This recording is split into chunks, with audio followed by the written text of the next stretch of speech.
Hello students, मैं जितेंद्र कुमार सिंह आज आप लोगों को इंग्लिश सेकंड पेपर में प्रीपोजिशन एंड इट्स काइंड्स मतलब आज हम आपको प्रीपोजिशन और इनके काइंड के बारे में या इनके प्रकार के बारे में बताएंगे। आप लोग अच्छे समझिए। अगर आपको कहीं भी दिक्कत होती है, कोई प्रॉब्लम होती है, समझ में नहीं आता है तो आप कमेंट में बताइए। अगर कोई ज़्यादा प्रॉब्लम है आप तुरंत बताइए, आपकी सारी कन्फ्यूजन क्लियर किए जाएंगे। तो अब हम पहले से देखते हैं कि प्रीपोजिशन होता क्या है। बच्चों, जो प्रीपोजिशन होता है ये एक पार्ट्स ऑफ स्पीच है। पार्ट्स ऑफ स्पीच में ऐसा आप लोगों ने पढ़ा होगा कि पार्ट्स ऑफ स्पीच 8 होते हैं। उन 8 में से एक है प्रीपोजिशन। तो प्रीपोजिशन क्या है, इसके कितने प्रकार हैं, इसको हम आज समझेंगे। आज हम आपको इस वीडियो के माध्यम से प्रीपोजिशन के बारे में समझाने की कोशिश करेंगे। तो प्रीपोजिशन जो है ये एक शब्द भी हो सकता है और एक फ्रेज भी हो सकता है। तो फ्रेज का मतलब होता है ग्रुप ऑफ वर्ड्स, मतलब शब्दों का एक समूह। कहने का मतलब है कि प्रीपोजिशन का यूज एक सिंगल वर्ड में भी हो सकता है और एक फ्रेज में भी हो सकता है। तो सबसे पहले हम इसकी डेफिनेशन समझेंगे। क्या होता है डेफिनेशन? तो द वर्ड और phrase that is used before a noun or pronoun in a sentence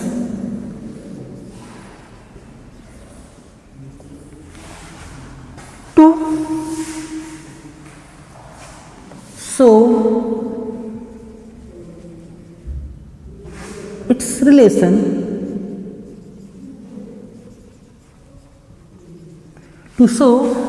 relation to another noun or pronoun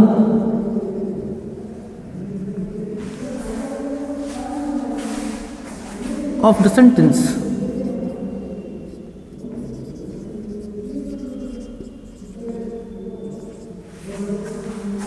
Is called preposition.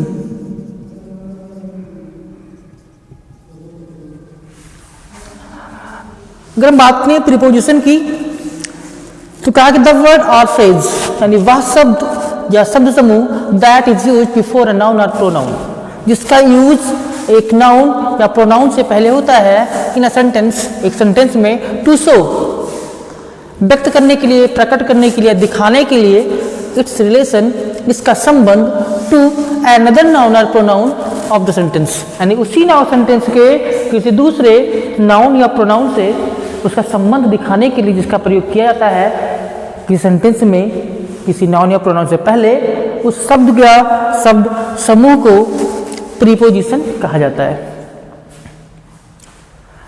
अब इसको समझने के लिए यहां पर हम एक एग्जाम्पल लेते हैं। जैसे the cat is on the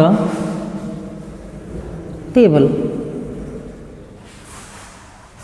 देखिए बच्चों, आप देख सकते हैं यहां पर एक वर्ड है ऑन। इसका यूज किया गया सेंटेंस में द टेबल एक नाउन है, इस नाउन से पहले हम ऑन का यूज कर रहे हैं और ये ऑन जो है ये इससे पहले एक और नाउन आया हुआ है द कैट।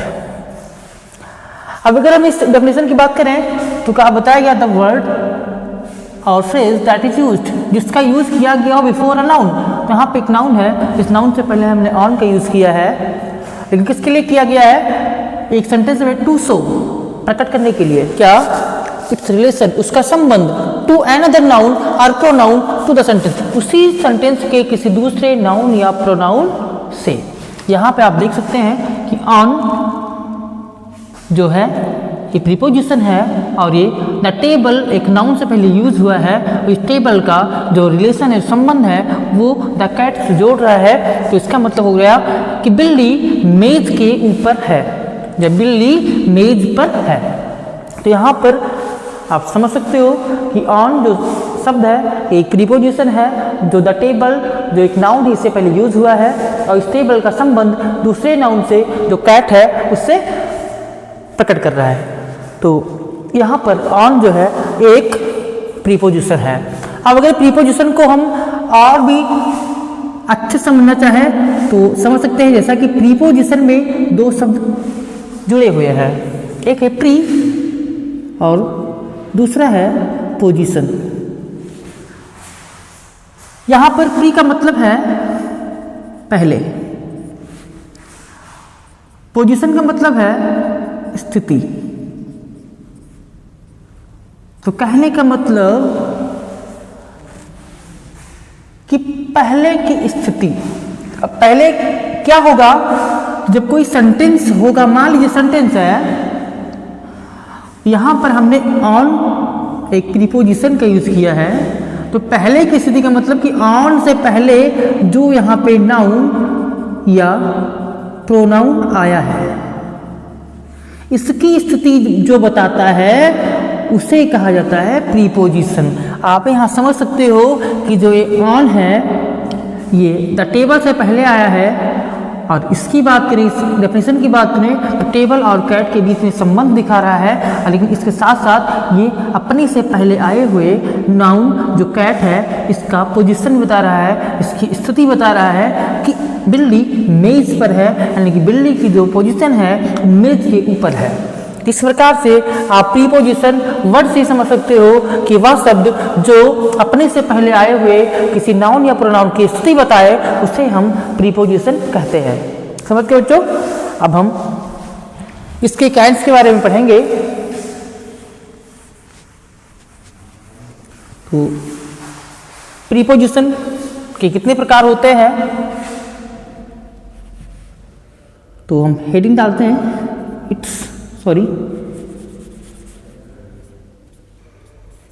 इट्स काइंड्स, मतलब प्रीपोजिशन के प्रकार। तो there are 5 kinds of preposition, मतलब प्रीपोजिशन के 5 प्रकार हैं, या प्रीपोजिशन 5 प्रकार के होते हैं। कौन कौन से होते हैं?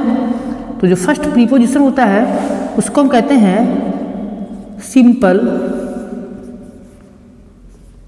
प्रीपोजिशन। सेकंड होता है आपका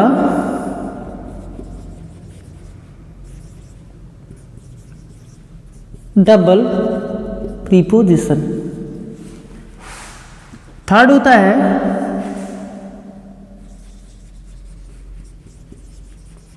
कंपाउंड प्रीपोजिशन। फोर्थ होता है फ्रेज प्रीपोजिशन। और फिफ्थ होता है आपका पार्टिसिपल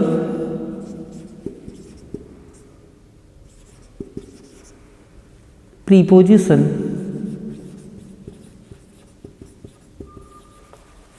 जैसे कि बच्चों आप देख सकते हो कि प्रीपोजिशन के जो प्रकार हैं वो 5 प्रकार हैं। फर्स्ट है सिंपल प्रीपोजिशन। अब सिंपल प्रीपोजिशन क्या होता है आज आपको हम थोड़े से शब्दों में समझाना चाहते हैं। तो सिंपल प्रीपोजिशन मतलब हो गया the prepositions that are used in a single word और इन ओरिजिनल फॉर्म। कहने का मतलब वह प्रीपोजिशन जो वास्तविक रूप में प्रयोग होता है और सिंगल वर्ड में होता है उसको हम कहते हैं सिंपल प्रीपोजिशंस। कहने का मतलब used in single word and in original form. मतलब ऐसे प्रीपोजिशंस जो यूज किए जाते हैं in single word and single word में या ओरिजिनल फॉर्म में। जैसे अगर हम बात करें यहाँ पे इन की तो आप देख सकते हो कि इन जो है ये एक वर्ड है इन, इसमें कोई दूसरा वर्ड नहीं है और ये एक ओरिजिनल फॉर्म है। कहने का मतलब ये एक ओरिजिनल प्रीपोजिशन है। तो इसी प्रकार से इन, ऑन, ऑफ एटसेट्रा ऐसे समझ सकते हैं कि ये आपके सिंपल प्रीपोजिशंस होते हैं। अगर हम बात करें अब डबल प्रीपोजिशन, तो ये डबल प्रीपोजिशन क्या होता है? डबल जैसे कि आप वर्ड से समझ पा रहे होंगे कि जिसमें डबल प्रीपोजिशंस हो। कहने का मतलब ऐसे प्रीपोजिशंस जो दो प्रीपोजिशन से मिलकर के बने हों। ऐसे प्रीपोजिशंस जो दो प्रीपोजिशन से मिलकर बने हो। कहने के मतलब कि वह प्रीपोजिशन जिसमें दो प्रीपोजिशन मिल जाए और वो एक प्रीपोजिशन का काम करे तो वो हो जाएगा double preposition. Made with at least two preposition, मतलब जो कम से कम दो प्रीपोजिशन से मिलकर बने हो उसको कहा जाएगा डबल प्रीपोजिशन। जैसे अगर हम बात करें तो इन टू, आप देख सकते हो इसमें एक प्रीपोजिशन इन है और दूसरा टू है, दोनों मिलकर के बना है ये इन टू। तो आप देखिए, आप यहाँ पे कंफ्यूज मत होइएगा। इन टू इसमें दो प्रीपोजिशन है इसलिए इसको डबल प्रीपोजिशन कहा गया है। और एक यहाँ पे अभी लिखा है कंपाउंड प्रीपोजिशन। तो कंपाउंड प्रीपोजिशन का मतलब होता है संयुक्त प्रीपोजिशन। संयुक्त का मतलब ये हो गया जिसमें कम से कम दो या दो से अधिक शब्द जुड़े हुए हो। यहाँ भी आप देख सकते हो कि दो शब्द जुड़े हुए हैं, लेकिन ये कंपाउंड प्रीपोजिशन नहीं है, क्योंकि कंपाउंड प्रीपोजिशन का मतलब होता है कि जिसमें दो वर्ड तो हो लेकिन वो सेम वर्ड यानी कि दोनों प्रीपोजिशन ना हो। कैसे? उसमें कोई आर्टिकल हो सकता है और वर्ब हो सकता है। अगर हम बात करें अक्रॉस, अगर हम ए क्रॉस की बात करें तो ए प्लस क्रॉस, तो क्रॉस एक वर्ब है और ए एक आर्टिकल है, तो ए और क्रॉस मिलकर के बन गया कंपाउंड प्रीपोजिशन। लेकिन ये दो वर्ड होते हुए भी डबल प्रीपोजिशन नहीं है, क्योंकि इसमें जो ए है आर्टिकल है, क्रॉस ये वर्ब है। जब वर्ब और आर्टिकल मिल गया तब ये बना एक प्रीपोजिशन। लेकिन यहाँ पर अगर हम बात करें डबल प्रीपोजिशन की तो यहाँ पर इन प्लस टू दोनों जो है, इन भी एक प्रीपोजिशन है और टू भी एक प्रीपोजिशन है, दोनों मिल करके बनाते हैं एक नया प्रीपोजिशन। तो ये हो गया इन टू एक डबल प्रीपोजिशन। अप टू एक है अप, एक है टू, ये भी आपका एक डबल प्रीपोजिशन है। फिर हम बात करते हैं कंपाउंड प्रीपोजिशन की। जैसे कि अभी मैंने आपको समझाया कि कंपाउंड प्रीपोजिशंस वह प्रीपोजिशंस होते हैं जिसमें दो या दो से अधिक शब्द जुड़े हुए होते हैं, लेकिन उसमें से दोनों शब्द प्रीपोजिशन नहीं होते। तो मेड विथ टू और मोर वर्ड्स, मतलब ऐसे शब्द जो दो या दो से अधिक शब्द से मिलकर बने होते हैं उनको कहा जाता है कंपाउंड प्रीपोजिशन।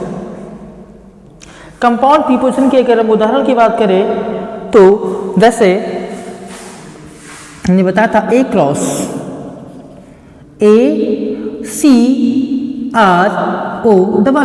तो A क्रॉस में दो वर्ड जुड़े हुए हैं A और क्रॉस, तब ये बना है आपका कंपाउंड प्रीपोजिशन। इसी प्रकार से अबाउट, इसी प्रकार से है आपका बेटवीन। बेटवीन हो सकता है यहाँ पर, और समझ सकते हैं अच्छे से। क्रॉस हो गया, अबाउट हो गया, आप खुद समझ सकते हो। इसमें कम से कम दो वर्ड छुपे हुए हों, उसको हम कहेंगे कंपाउंड प्रीपोजिशन। इसके रूप में बेटवीन मैंने बताया था आपको। बेटवीन के साथ साथ आप यहाँ पे अबव और अबव के साथ में और देखा जाए तो आपको ये समझना है कम से कम दो शब्द जुड़े हुए हों। जैसे कि एमिट्स की बात करें, इसके साथ हम बात करें अगर बीनीथ की बात करें तो वहाँ भी दो शब्द बी प्लस नीथ जुड़े हुए हैं। तो आप समझ लीजिए कि जब दो प्रीपोजिशन एक साथ जुड़ेंगे तब वो डबल प्रीपोजिशन कहलाएंगे, और जब दो शब्द जुड़ेंगे, दोनों शब्द अलग अलग प्रकार के होंगे, तो वो हो जाएगा आपका कंपाउंड प्रीपोजिशन। इसके बाद हम बात करते हैं फ्रेज प्रीपोजिशन। फ्रेज प्रीपोजिशन क्या होता है? तो फ्रेज प्रीपोजिशन वह प्रीपोजिशन होता है, जैसा कि फ्रेज का मतलब होता है अ ग्रुप ऑफ वर्ड्स। मतलब जब प्रीपोजिशन के रूप में शब्दों के एक समूह का प्रयोग किया जाए तो उसको कहा जाएगा फ्रेज प्रीपोजिशन। तो अगर हम फ्रेज प्रीपोजिशन की बात करें तो फ्रेज प्रीपोजिशन का मतलब हो गया a group of words, a group of words that is used as a preposition।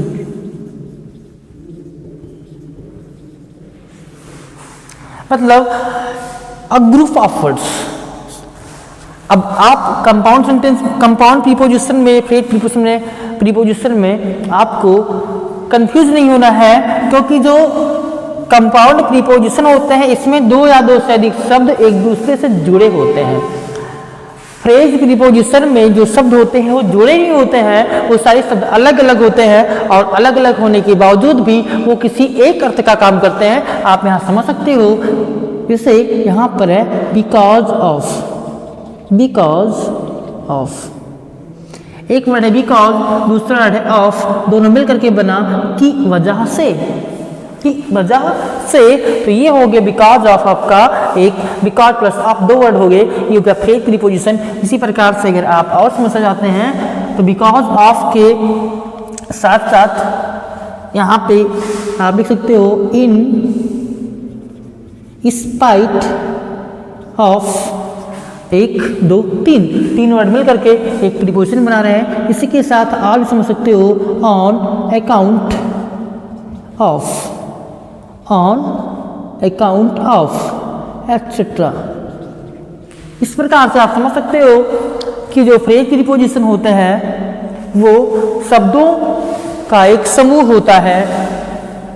यहाँ पे हम इसको थोड़ा नीचे लिखेंगे, क्योंकि आगे जो लाइन है वो ऊपर वाले फ्रेज प्रीपोजिशन की एक लाइन है, ये थोड़ा सा इसको नीचे लिखेंगे।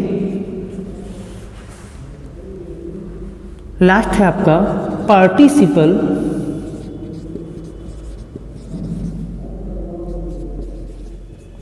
प्रीपोजिशन। अब ये क्या होता है पार्टिसिपल प्रीपोजिशन, इसके बारे में हमें जानना है कि पार्टिसिपल प्रीपोजिशन क्या होता है। तो जो पार्टिसिपल प्रीपोजिशन होता है इसके रूप में यूज किया जाता है प्रेजेंट पार्टिसिपल का। जो प्रेजेंट पार्टिसिपल होता है ये एक नॉन फाइनाइट वर्ब होता है। हमने क्लास में बताया है कि जो वर्ब होता है इसके दो फॉर्म होते हैं, एक होता है फाइनाइट वर्ब, एक होता है नॉन फाइनाइट वर्ब।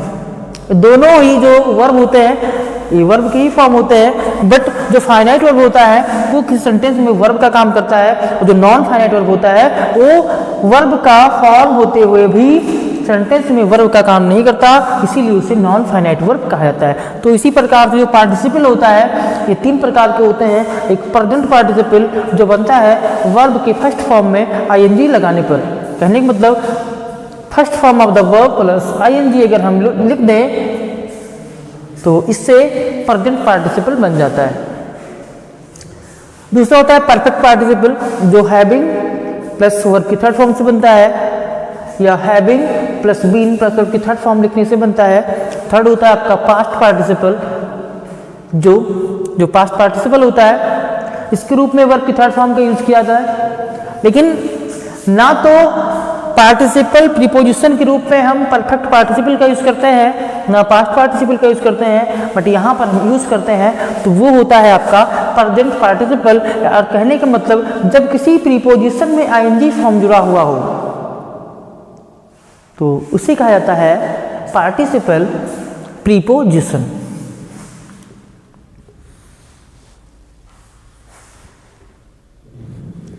तो हो जाएगा the preposition made with that is made with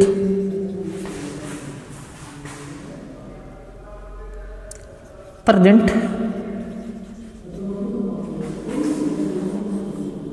participle। इसको हम ब्रैकेट लिखते हैं verb plus ING, verb plus ING. The preposition that is made with present participle, कहने का मतलब वर्ब प्लस आईएनजी, क्योंकि प्रेजेंट पार्टिसिपल का जो स्ट्रक्चर है वो वर्ब प्लस आईएनजी है, यानी वर्ब में जब हम आईएनजी जोड़ते हैं तब वो बनता है प्रेजेंट पार्टिसिपल। तो प्रेजेंट पार्टिसिपल के रूप में कुछ प्रीपोजिशंस होते हैं, जैसे कि लिखा है इंक्लूडिंग, जैसे इंक्लूडिंग। और ध्यान रखिएगा जो प्रेजेंट पार्टिसिपल होता है इसका अर्थ है कर या करते हुए। करने में अगर इंक्लूडिंग का मतलब यहाँ पे क्या निकलेगा, तो इंक्लूड मतलब सम्मिलित करना। अगर हम पार्टिसिपल के रूप में इसका अर्थ निकालें तो हो जाएगा सम्मिलित करते हुए। इसी प्रकार से कंसीडरिंग,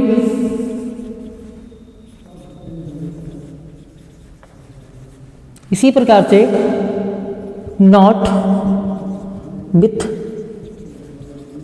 स्टैंडिंग। तो यहाँ पे आपने देखा होगा कि जितने भी मैंने प्रीपोजिशंस लिखा है सब में आईएनजी फॉर्म जुड़ा हुआ है। तो जब किसी प्रीपोजिशन में आईएनजी फॉर्म जुड़ा होता है तो वो कहलाता है आपका पार्टिसिपल प्रीपोजिशन। इसी प्रकार से एक और देख सकते हो ड्यूरिंग, ड्यूरिंग में आप देख सकते हैं आईएनजी फॉर्म जुड़ा हुआ है। तो ये सब जो प्रीपोजिशंस हैं ये है आपके पार्टिसिपल प्रीपोजिशन। तो बच्चों आज मैंने आपको प्रीपोजिशन और इनके प्रकार के बारे में बताया। अगली क्लास में हम पढ़ेंगे, इनको विस्तार से पढ़ेंगे, simple preposition, double preposition, compound preposition और फ्रेज प्रीपोजिशन तथा पार्टिसिपल प्रीपोजिशन। जितने प्रीपोजिशंस हैं इन सब के हम पढ़ेंगे डेफिनेशंस को और इनके यूज़ को। तो आज की क्लास हम यहीं पे ख़त्म करते हैं और फिर मिलते हैं आपसे अगली क्लास में। तब तक के लिए आप लोग मेहनत से पढ़ते रहें और जितनी भी चीज़ें आपको बताई जाएँ उनको नोट करते रहें और मेहनत से पढ़ें, आप सब आगे बढ़ें। धन्यवाद।